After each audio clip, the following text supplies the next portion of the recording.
Good afternoon to all. हमारा जो विषय है वो है सोशल साइंस एजुकेशन,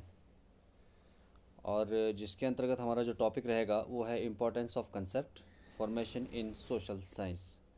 वैसे हमने लास्ट लेक्चर में जो है कंसेप्ट फॉर्मेशन के बारे में पढ़ा था कि कंसेप्ट फॉर्मेशन जो है एक तरह से एक लर्निंग प्रोसेस है, एक जो सीखने की ये जो प्रक्रिया है, जो हम ये मानते हैं कि जो इन्फेंसी पीरियड है या शेष अवस्था है, वहीं से जो है एक लर्निंग प्रोसेस जो है बच्चे में स्टार्ट हो जाता है। और जिस तरह से हमने बात की थी कि जो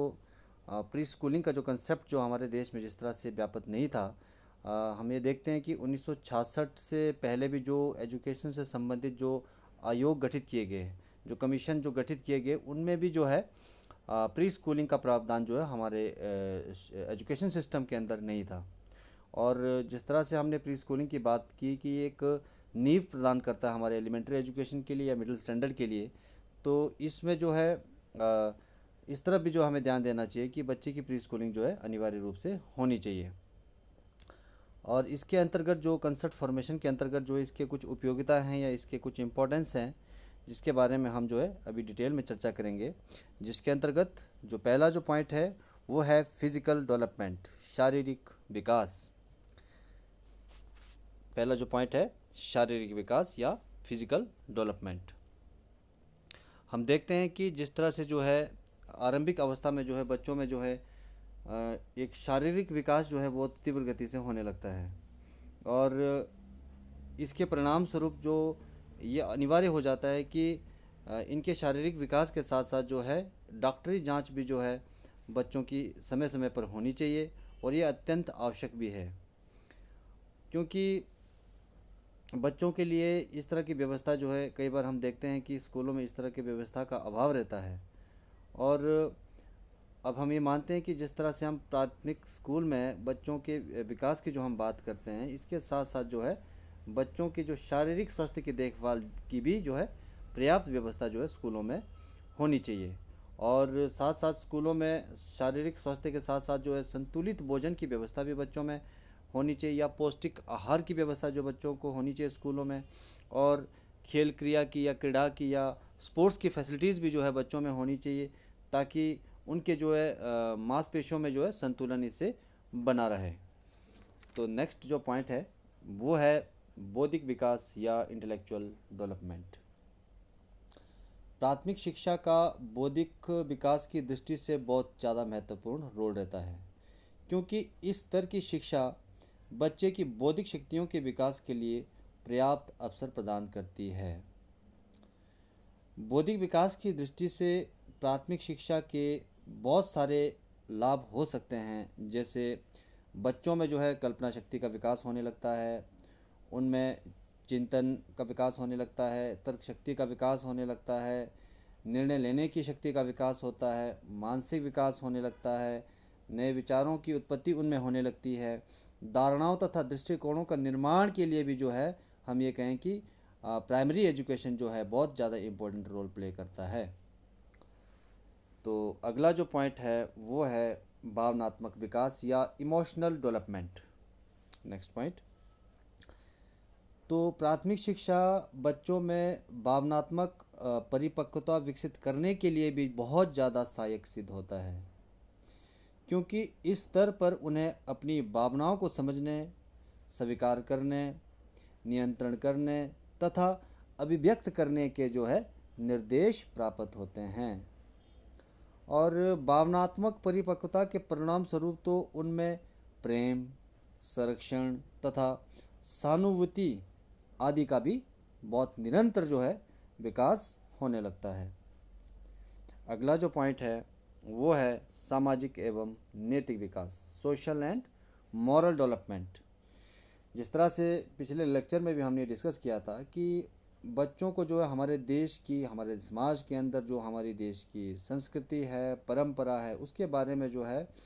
एक डिटेल में जानकारी होनी चाहिए, इसके प्रति उसका अटूट विश्वास रहना चाहिए, इनमें फेथ रहना चाहिए। और इस स्तर के शिक्षा में या प्राइमरी एजुकेशन के शिक्षा में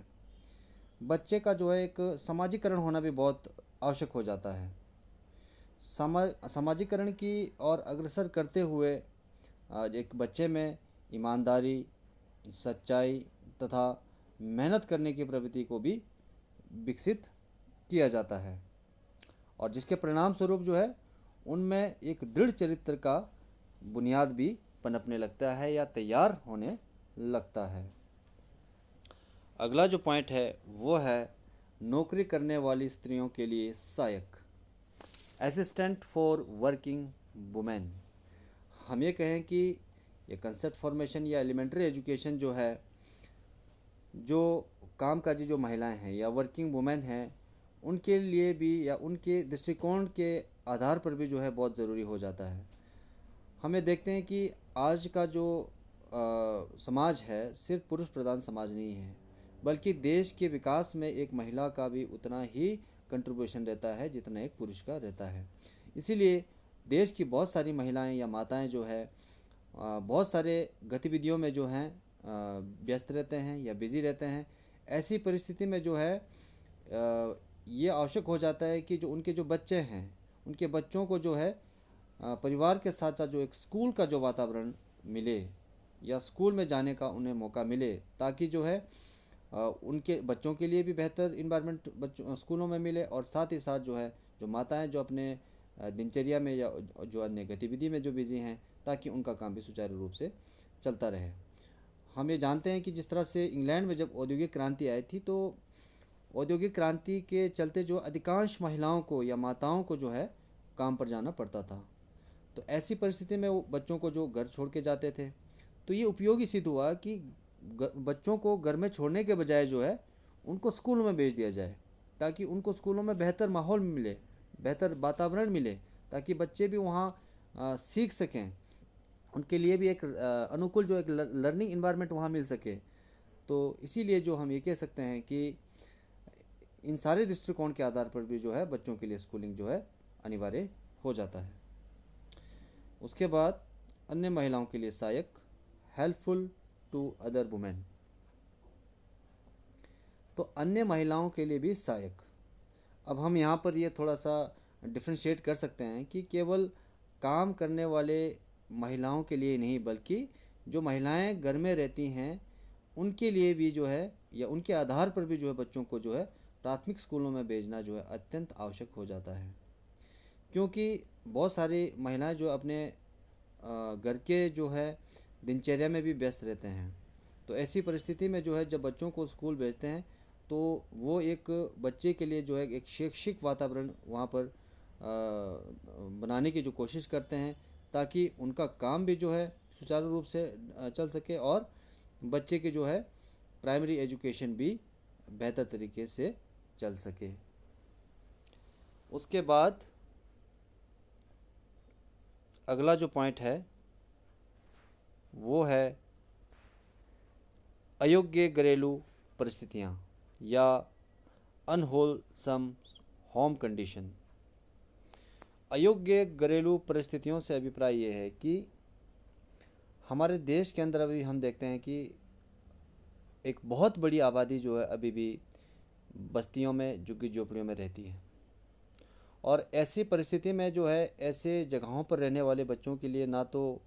खाने पीने की उचित व्यवस्था होती है, और ना तो स्वास्थ्य की कोई उचित व्यवस्था होती है,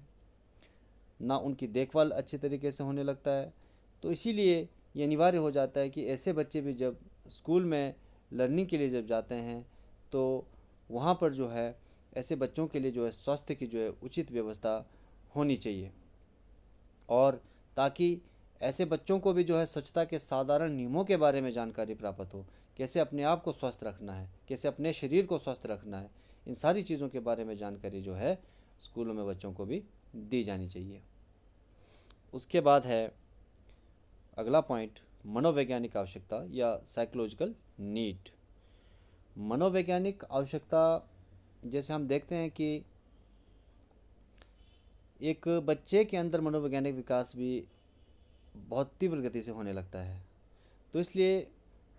माता पिता के लिए अनिवार्य हो जाता है कि बच्चों को एक एकांत वातावरण में ना रखते हुए वे उनके साथी बच्चों के साथ उनका मेल मिलाप को बढ़ाएं, उनके साथ बच्चों को जो है खेलने के अवसर प्राप्त हों, समय व्यतीत करने के अवसर प्राप्त हों, ताकि जिसके परिणाम स्वरूप जो है अन्य साथी बच्चों के साथ जो है मिल कर के उस बच्चे का भी जो है नैतिक विकास हो पाए, या उसमें भावनात्मक विकास हो पाए, शारीरिक विकास हो पाए। इस तरह के विकास भी जो है अब अपने साथी बच्चों के साथ वो रहने लगता है, तो ये विकास हमें देखने को मिलता है। और साथ ही साथ एक बच्चे को एक किसी पर्टिकुलर वातावरण में अपने आप को डालने में भी ये सहायक सिद्ध हो जाता है। उसके बाद अगला जो पॉइंट है वो है टूटे परिवार या ब्रोकन होम्स। टूटे परिवार का मतलब ये है कि बच्चे जो है, जिस तरह से बहुत सारे बच्चे ऐसे होते हैं कि जिनको माता पिता से शिकायत रहती है कि उन्हें जो है माता पिता से स्नेह नहीं मिलता, और जिन बच्चों को अपने माता पिता से प्यार नहीं मिलता, और इसका जो है बहुत बुरा असर बच्चों पर इसका पड़ता है, और बच्चों में जो है असुरक्षा की भावना भी पैदा होने लगती है। कई बार इस तरह की चीज़ें सामने आती हैं, जैसे सौतेले माता पिता या माता पिता की आपसी लड़ाई से या माता पिता का कठोर व्यवहार, कुछ ऐसे तत्व शामिल हो जाते हैं जो बच्चों की आवश्यकताओं में या उनके विकास में जो है बहुत बड़ी बाधा उत्पन्न करते हैं। तो इसलिए ये आवश्यक हो जाता है कि माता पिता के लिए कि अपने बच्चों को जो है घर में जो है स्नेहपूर्ण वातावरण तैयार करें, ताकि उनके विकास में जो है किसी तरह का रुकावट ये पैदा न कर सके। अगला जो पॉइंट है वो है बुनियादी अवस्था या फाउंडेशन स्टेज। जीवन के प्रारंभिक वर्षों में व्यक्तित्व के ढांचे की बुनियाद पड़ती है, ये आप सभी जो है भली भांति जानते हैं। और शैशव काल जीवन की शैली का निर्माण करता है। जैसे हमने पिछले लेक्चर में भी कहा था कि शेष अवस्था जो है एक बेहतर नागरिक की बुनियाद है। एक बेहतर नागरिक की नींव जो है वो शैशव काल से ही आरंभ हो जाता है। बच्चे की ये अवस्था अत्यंत लचीली एवं प्रभावशाली होती है, अतः बच्चों के उचित विकास के लिए उन्हें इन्हीं वर्षों में शिक्षा देना जो है बहुत ही अनिवार्य हो जाता है। नेक्स्ट जो पॉइंट है वो है सार्जेंट आयोग या सार्जेंट कमीशन। सार्जेंट कमीशन में भी प्रारंभिक एजुकेशन या प्राथमिक स्कूलिंग या बेसिक एजुकेशन की बात को कही गई है। इसमें भी ये कहा गया है कि एक राज्य की जो है ये सबसे प्राइम रिस्पॉन्सिबिलिटी होनी चाहिए, प्राथमिक जिम्मेदारी होनी चाहिए कि वो राज्य के अंदर स्कूलों को स्थापित करें, और स्कूलों की स्थापना के साथ साथ आवश्यक सामग्री की व्यवस्था भी स्कूलों में होनी चाहिए, और विषय वस्तु या पाठ्य सामग्री के साथ साथ सुयोग्य अध्यापकों की भर्ती या नियुक्ति भी जो है स्कूलों में होनी चाहिए, ताकि जो है बच्चे को उचित शिक्षा मिल सके और उनकी जो है देखभाल भी बेहतर तरीके से हो सके। उसके बाद जो अंतिम जो पॉइंट है वो है छोटे में ही स्वास्थ्य नियंत्रण या health check at early age. जीवन के जो आरंभिक वर्ष हैं, पहले भी हमने डिस्कस किया था, वो बहुत ही अत्यंत जो है महत्वपूर्ण होते हैं। प्रायः हम देखते हैं कि इसी अवस्था में ही बच्चों में कई प्रकार के जैसे मानसिक तथा शारीरिक विकार उत्पन्न हो जाते हैं, और बहुत सारी उलझनें एवं बाधाएं जो है इस अवस्था में हम बच्चों में देखते हैं। तो ऐसी परिस्थिति में ये अनिवार्य हो जाता है कि आरंभिक अवस्था में ही जो है बच्चों का जो है शारीरिक जांच जो है अनिवार्य रूप से की जानी चाहिए। अगर उनमें किसी तरह का शारीरिक दोष पाया जाता है या कोई समस्या उनमें पाई जाती है तो तुरंत जो है उसका उपचार कर देना चाहिए, ताकि शिक्षण अधिगम शैली में जो है बच्चे को किसी भी प्रकार का बाधा ना पहुँचे। उम्मीद करता हूँ कि आपको ये सारे पॉइंट्स समझ में आ गया होगा, और ये टॉपिक हमारा यहीं पे ख़त्म हो जाता है। Thank you.